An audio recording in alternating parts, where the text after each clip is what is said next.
If you'd like to improve your social and mobile strategy, you've come to the right place. In the following session, Samantha Barry, head of social media at CNN, and Anne-Marie Tomchak from BBC Trending showcase their organization's best practices for both social and mobile. And they also reveal the latest trends in social media, including dark social. Hi, I'm Samantha Barry. I'm the head of social media at CNN.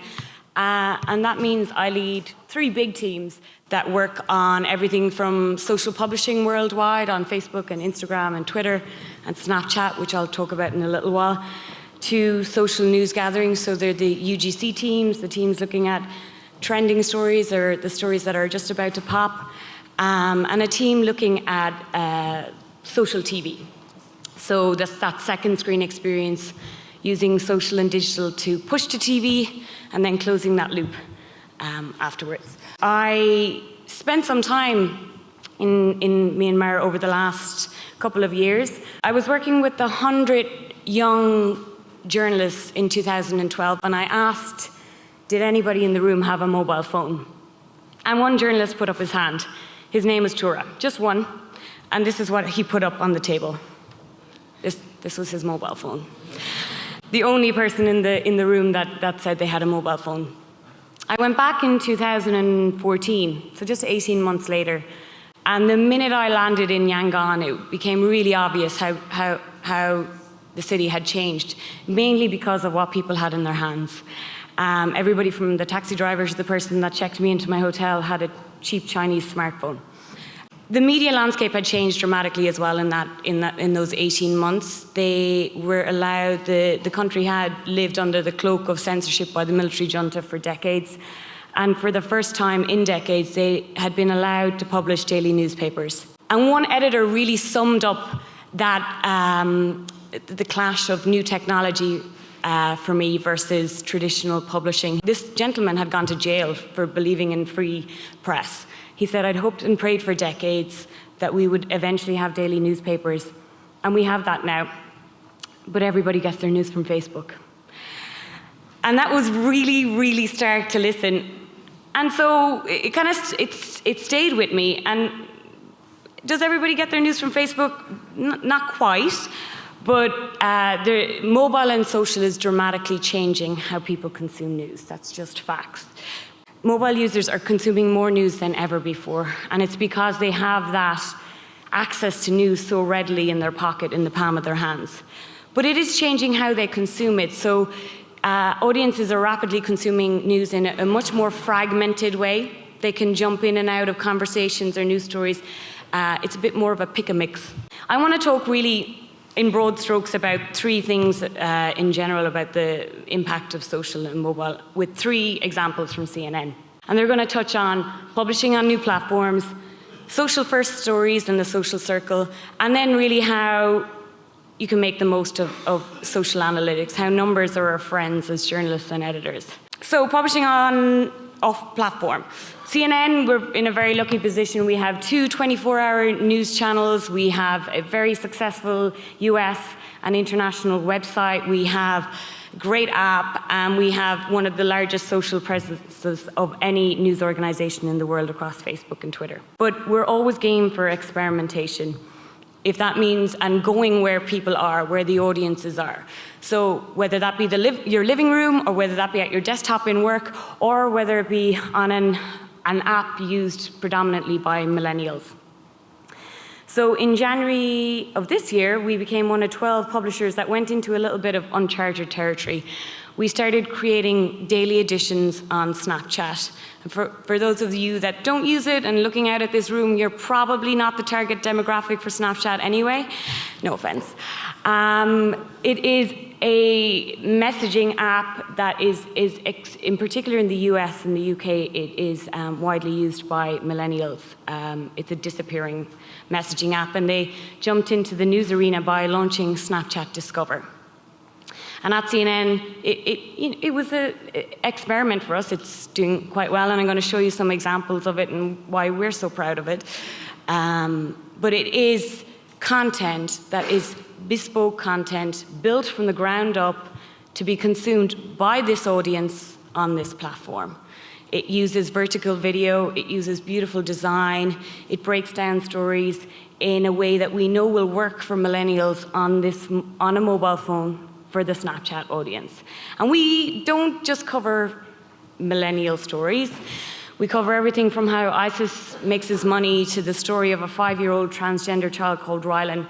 And the reaction we have got from millennials has been amazing. And I can't stress enough that this is not retrofit. This is not putting something that we've done somewhere else and trying to put a square box in a circle. We make this from the ground up because it has to look well on mobile and for this audience. I'm just going to give you a couple of examples. One of the most successful things we've had on Snapchat is some of the special editions that we've done. This is a enterprise piece on the poor kids of Silicon Valley.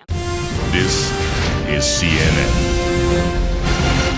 For us, our image is having enough money to eat a day, living off more than $2. I think I do want to get out, but I don't want to leave my mom, and she always.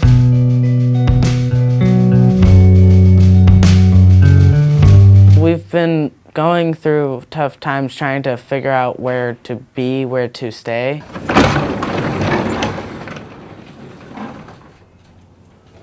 Hi, I'm John Sutter from CNN Opinion. You've seen what a huge issue child poverty is in the United States. 1 in 5 kids here is...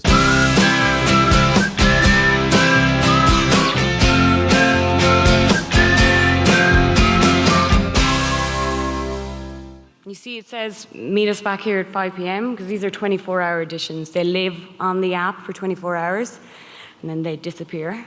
I want to show you this other edition. This is for 420, which is kind of a notorious weed day in the US at least.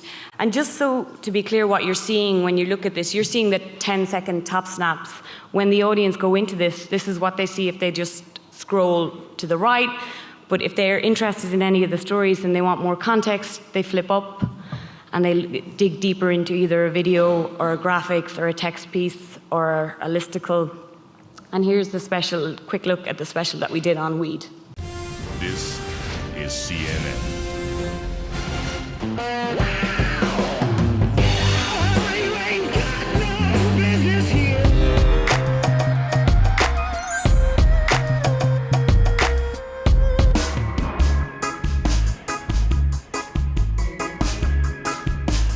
According to the DEA, marijuana is a Schedule I narcotic, which means it has a high...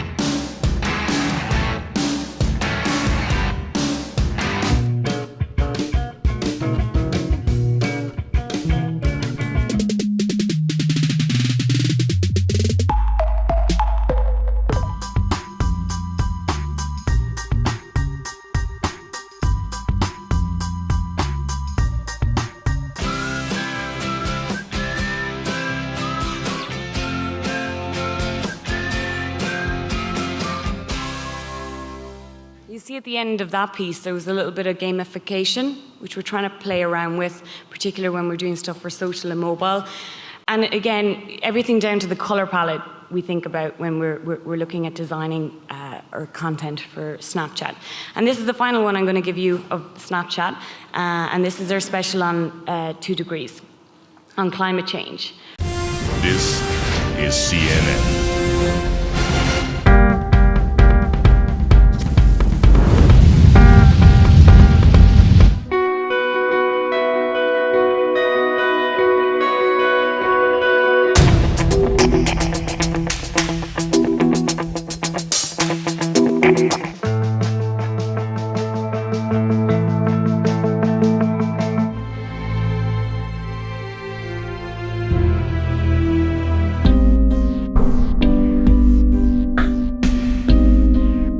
Hey, I'm John Sutter from CNN, and I need your help covering climate change. Swipe up to find...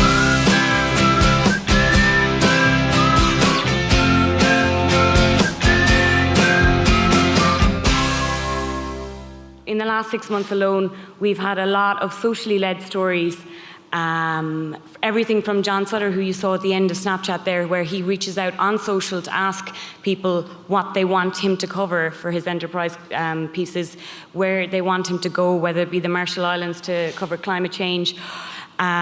We've also, in order to jump off what was obviously a social conversation happening out there, we started the hashtag Germanwings Queues, and we had thousands of people ask us questions where aviation experts answered them online, on TV, and then we did what my boss calls the social circle, where something originated on social, we tackled it online and on TV, and then we pushed it back out on social. I really wanted to talk briefly about hashtag Big Red Bus. And that was another socially led campaign where we tackled how we were going to cover the UK election night coverage. And why that's important for me is because social was put in the room at the planning stage. This was a massive success, hashtag Big Red Bus. And for any editor or anybody in this room that asks whether you should be mobile or social first, if you're not putting the people that are responsible for mobile and social in the room at the planning stages, you're doing yourself a disservice. This looked at having Richard Quest on a big red bus, a double-decker bus, going around the UK all night when the votes were coming in. There were people periscoping from the double-decker bus. They did a couple of live social hits on TV. Everything was very easily pulled into a live blog on CNN.com because of the hashtag. And finally, before I bring Anne-Marie on stage, I wanted to talk about numbers and analytics being a journalist's best friend. This is Ed O'Keefe. He runs CNN Money and Politics, and behind him you will see the CNN Money War Room. And this is one part of CNN that's really, really making the most of social analytics and tools. On those screens, you'll see everything from Chartbeat to Newswhip to Spike to Data Miner. And they're not only looking at the topics that are trending that potentially CNN can add value to, they're also trying to understand when we do a story, how should we package it? How should we get in front of the best audiences? What's the best time of day to publish it? What are the languages that we should be using? And I think analytics make journalists better storytellers. Where are they from? How long did they watch for? What if we posted it 3 times? What was the post that really stayed with people?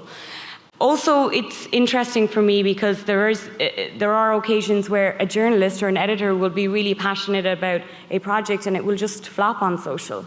You can tap into the analytics that are at your fingertips to understand why that great topic, that wordy topic, didn't do so well on social. I'm going to introduce to the stage Anne-Marie Tomchak. Anne-Marie is the presenter of BBC Trending, and she's a reporter. We launched in the BBC in October 2013. So we've been around over 18 months and gone from strength to strength. We like to call ourselves the BBC's bureau on the internet. When you think of some of the really big social media platforms that are used in the English language speaking world, you think of Instagram, YouTube, Facebook, Twitter. But we're also looking at other languages, other platforms that are being used all around the world, such as Youku, WeChat, Weibo, VKontakte. We look at Reddit. So there's a really, really broad range of platforms and broad range of conversations that you can get into. Analytics was one of these things that we were really trying to get our head around because they're so important to bringing meaning and context to conversations. What journalists bring to the table is finding out a little bit more about what is the subtext around why this is really going really big on social media. You only need to look at, for example, the Arab Spring and how Facebook and other platforms were a mobilizing tool or a vehicle to mobilize very large groups and organize social change. You told me a great story this morning about looking at the context and digging into the social analytics when it came to the Chapel Hill shootings. Yes. Give us a little bit of context for that. So this is just a really a good example where you can track a hashtag. And at the time that 3 young Muslim students were killed in America in Chapel Hill, there was a hashtag that was trending, Chapel Hill shootings. We could see it trending on Twitter, and we could look into the analytics of where it was trending. And naturally, the visualization of, you can use tools to look at where in the world something is trending and how look at a heat map, which shows you the pockets of intensity of where things are trending. Obviously, it was trending in the US. But we went into the analytics of this hashtag to track where and when did it start to become really big? And when you start zooming into the eye of the storm, you can see who was responsible for making this hashtag go really big. And what we noticed was there was a person from an Arab American lobby group who'd tweeted this out to his followers, and that's where it exponentially exploded. And so that brings the context around the hashtag. You could do the exact same for other really big social media trends like no makeup selfie. You can find where the catalyst is. So let's talk a little bit about dark social, because it sounds very sinister. But when you say dark social, you mean more private platforms? I mean like chat WhatsApp. apps, I mean peer-to-peer. I mean, even in the last 6 months, I've seen a shift from what people will share publicly to what they will either email or they will WhatsApp. And I think there is definitely, chat apps are my next thing that I really want to tackle, because I think they're just there's so much potential. And when Caitlyn Jenner, the Vanity Fair cover came out, not one of these people shared publicly, either on their Twitter or their Facebook, the story, but I got sent maybe 7 or 8 links to news stories on WhatsApp about it. I feel like people are, and the shift is becoming more marked, where people are finding on social a story that interests them or somebody or a group of their friends or a peer-to-peer. They take it and then they will either email it or they'll WhatsApp it or they'll Facebook message it, and they'll go down that dark social sharing route much more now today than a year ago, because people don't want to share to the 800 people this story, but they want to send this story to the one person or the 7 people that are interested in it. Social media is a perfect example where Caitlyn Jenner, the story was absolutely massive, and she broke the world record for gaining the most number of Twitter followers, beating Barack Obama in the shortest space of time. I think it was just over 4 hours that it took Caitlyn Jenner to get over 1 million followers. But the reason Caitlyn Jenner was such a big story is not just because it's about Bruce Jenner or Caitlyn Jenner, it's because transgender was huge on social for years. An agenda-setting issue on social media for the past, I'd say, 6 months at least. Getting back to the meaningful conversations and chat apps, I'll give you an example of where there's definitely scope to do really powerful original journalism on chat apps and why people are going underground. At the time that the Ebola crisis was really at its highest, or the world was on real high alert, what we noticed on BBC Trending was that people started to go to WhatsApp. They wanted to have conversations about Ebola in their own private groups. And so groups of Sierra Leoneans, where one of the countries which was affected, they were going into their own private groups to have conversations, to share public information. It was like they were having their own little broadcasts or their own civic journalism, where they would post images that they might have seen of an ambulance go by, or if there were bodies by the side of the road.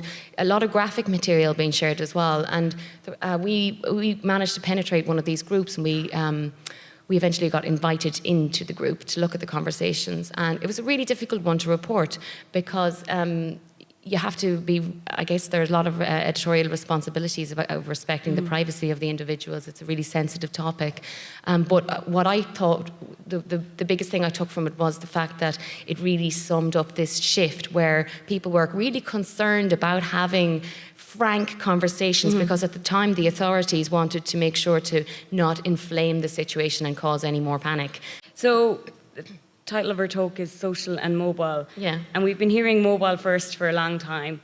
How feel many lost without my editors mobile do in you my hand. think say mobile first, and how many editors and newsrooms actually are mobile first?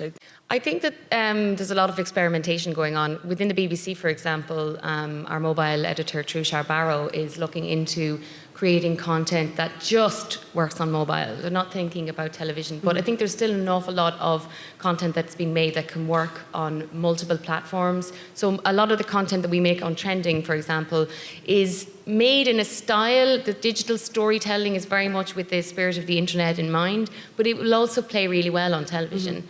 But it's made to be shared in the social space. What's the most frustrating thing for you working in the social space? I know for me, in particular for my teams, in all honesty, there can be occasions where somebody that works for the social discovery team will go into an 8 a.m. editorial meeting and say, this is the story. But often that doesn't make the news agenda for the day. And then 2 or 3 days later, when 4 other people have covered it, we'll go back on ourselves and end up doing that story. Yeah.